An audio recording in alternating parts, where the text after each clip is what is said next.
Does 1.5% matter all that much? Well, probably more than you think. They don't drink. Oh, I guess they do drink. What generation are we talking about this week? The new American oak, not your grandfather's oak, not your regular American oak. No, it's not from Ohio, it's from Oregon, and it may be the next big thing. And we have another tasting room report to discuss. All that and more on this episode of This Week Uncorked.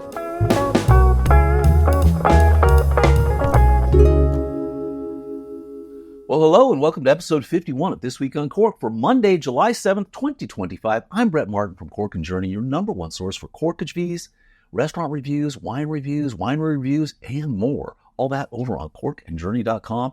And with that, let's get right on into this week's news.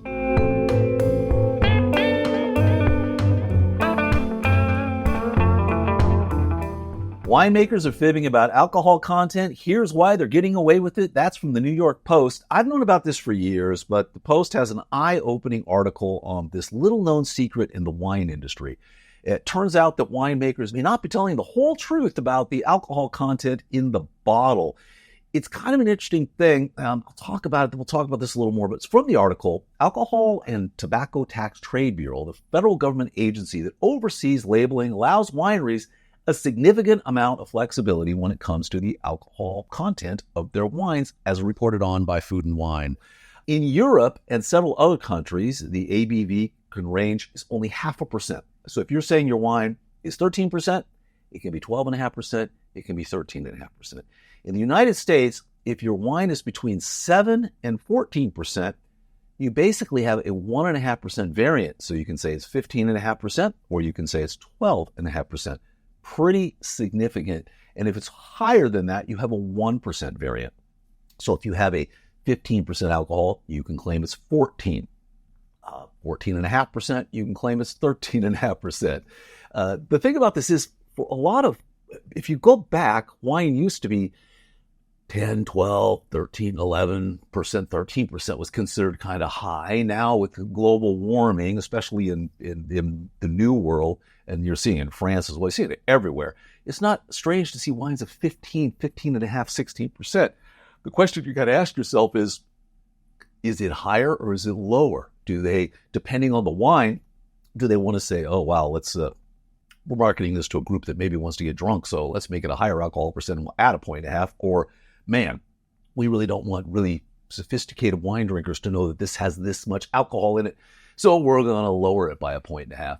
Anyway, it's an interesting thing. I have no idea why that much variance is allowed when reporting on your wine. 0.5%, I can see there's a little margin for error, but man, 1.5% is a lot.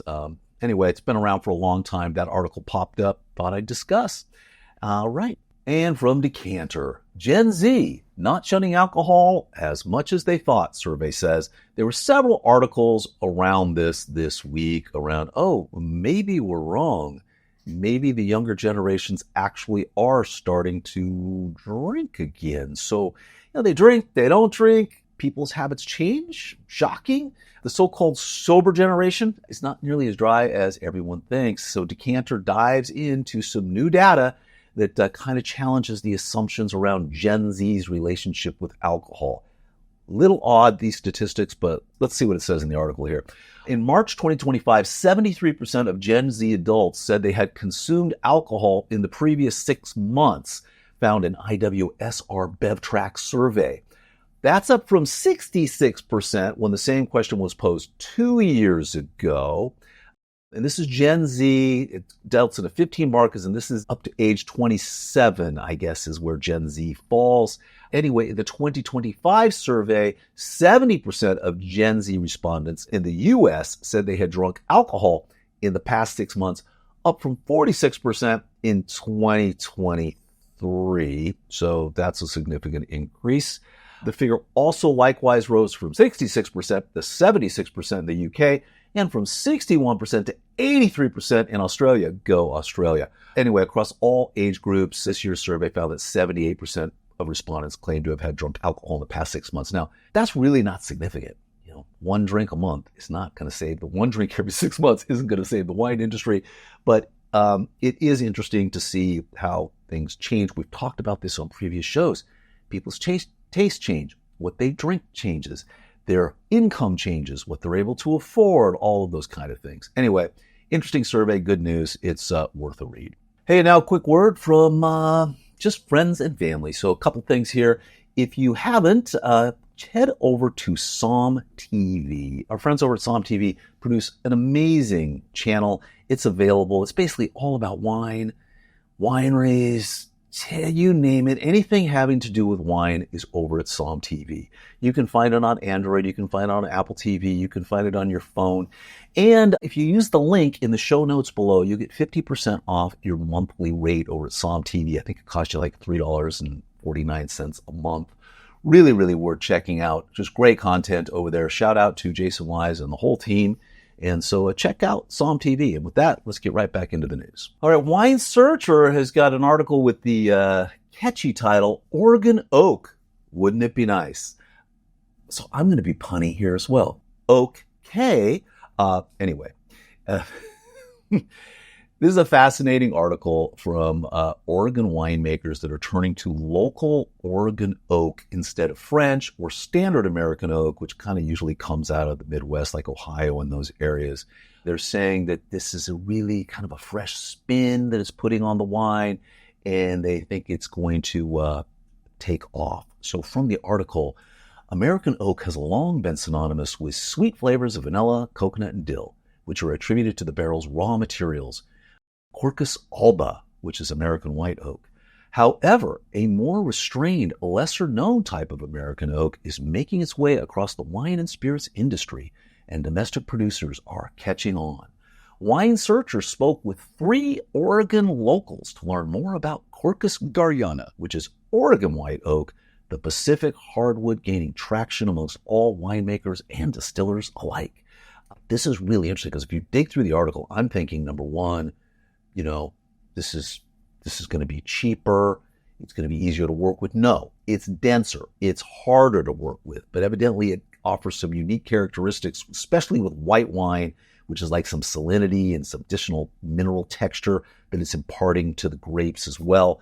So I don't know. It'll be interesting. If it's more expensive and harder to work with than French oak, why? Why bother? That's my take on it. But maybe with a few white wines, it gives you something to try. So I know some winemakers up in Oregon that are playing around with this, and so we'll taste some, give it a try, and let you know if you've tasted it. I would love to know. Just leave a comment in the show notes below.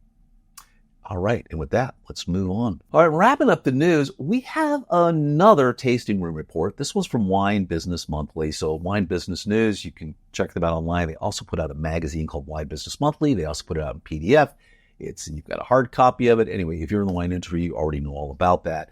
Well, they did their annual survey of tasting rooms, and this kind of ties in. We look at Silicon Valley Bank as to what maybe wineries can do to drive success. But really interesting article, well worth the read. I'll pull out a couple points from the article. The 2025 Wine Business Monthly Tasting Room Survey was conducted between February and March 2025 and revealed that the decline in tasting room visitation from post-pandemic highs has slowed down, not declining as fast.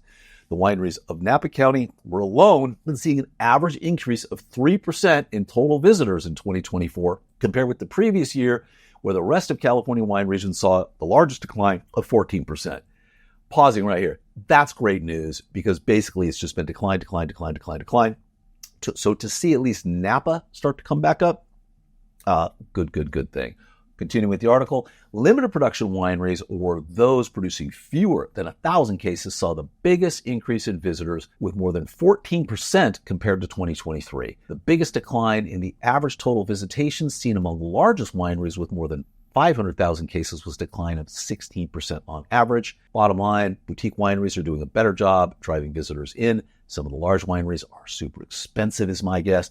Go back to that Silicon Valley report, kind of look at what's going on there. But this is an interesting article, a lot of great data there, and really, really well worth the read. And with that, let's get on to our wine and winery of the week.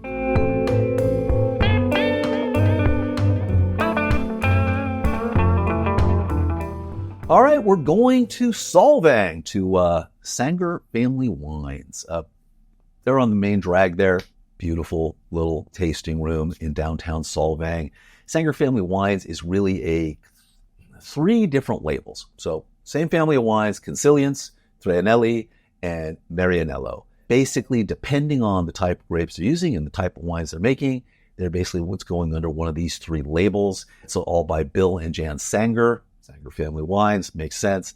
Each label's kind of got its own little bit of personality, but I will tell you, decent wines, they've got average wines, good wines, very good wines, outstanding wines. They make a lot of wines over at Sanger, but it's a really nice tasting room. And if you're in Solvang, I would definitely add it to your list and stop in there. It's literally right next to the Lansby Hotel, which we've done a review about as well. And I would also stay at the Lansby, and you can walk over, you can kind of walk anywhere from there. But Sanger is well worth dropping into. And that leads us right into our wine of the week, which is from one of Sanger's 3 labels with Marianello. And they've got the Cielo Rubio, so the red heaven from Marianello. This is a really nice blend. And, it is, wow, what do we got? Sangiovese, Cabernet Sauvignon, Merlot, a little bit of Cab Franc, Petit Syrah, and Petit Verdot. It's like, let's just throw the kitchen sink of little Tuscan varietals in there. It's kind of a nod to a super Tuscan. Decent wine. We rated it 89 points, comes in at $80. It's worth trying out. It's good. I think it might get a little better. This was the 2022. We've got a few bottles of this. I'm going to set it aside, see if maybe it doesn't improve. And, 4 or 5 years from now, take a look at that and see what it's doing there. But if you're in Solvang, bottom line, stop by Sanger Family Wines, taste their wines. My guess is there will be a winner in there among the, so many varietals that they have. But check it out. And with that, let's move on to our restaurant and Corkage of the week.